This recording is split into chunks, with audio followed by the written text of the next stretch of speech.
A majority of Americans have a positive view of this year. A new Fox News poll shows that 51% of voters feel 2013 was a good year for their families. That's up from 42% who said the same thing last year.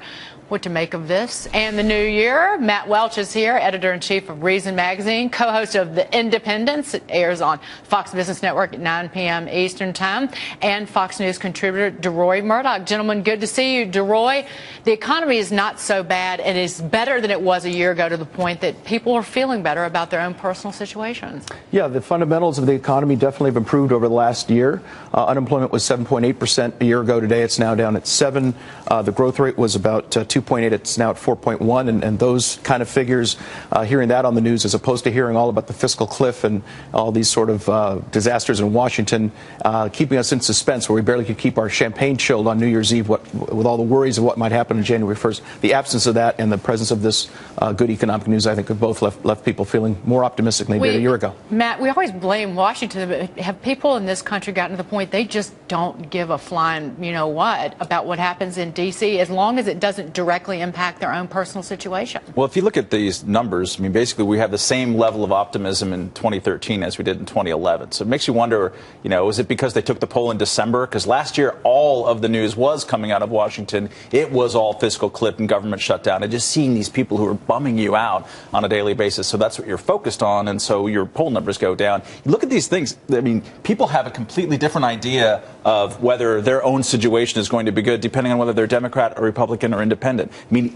these shouldn't be partisan numbers, but 77% of Democrats think next year is going to be good economically, 50% of independents, and 58% of Republicans think it's going to be bad. So it's depending on where you are actually at tribally, which makes me think that it's more having to do with that than it does necessarily people's state of well-being. Tribal statistics, I like that. Midterm elections are coming up, so you certainly will see a lot of negative campaigning, assuming that, excluding what happens with Obamacare. How does that weigh on people's psyche and their feeling of well-being? I think it's fascinating to see these positive figures at the end of what's been a terrible and disastrous year for Obama. He's obviously feeling much better sitting on the beach in Hawaii, not just because of the warm sunshine, but these figures, which I think are a lot better than he had a year ago. Yeah, but I don't knock any president for going on vacation. Oh, no, I don't knock it at all. When Bush would go on vacation, the left would knock him, and now I was in California in the sunshine for 16 days. I was riding a bike in shorts on Saturday, so I don't begrudge him that. If you're the leader of free world, you can take a break. That's right. That's exactly.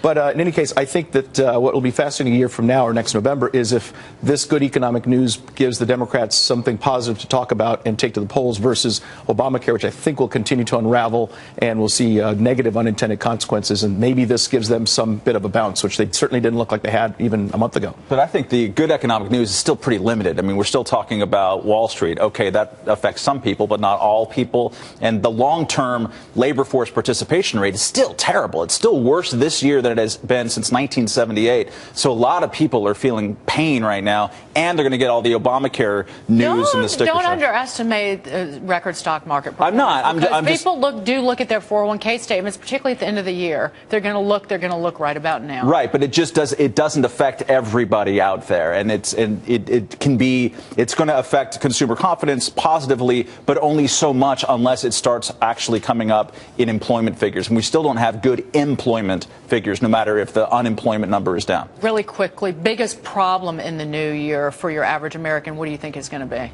I think what will happen is when the small business and employer mandates kick in for Obamacare, it won't be just the self-employed people, 6 million or so of whom have lost their policies, including yours truly.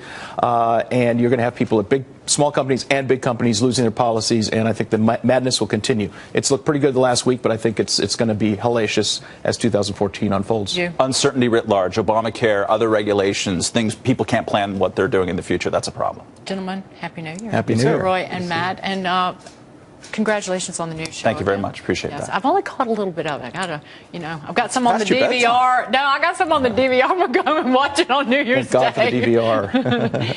Gentlemen, thank you so much. Thank you.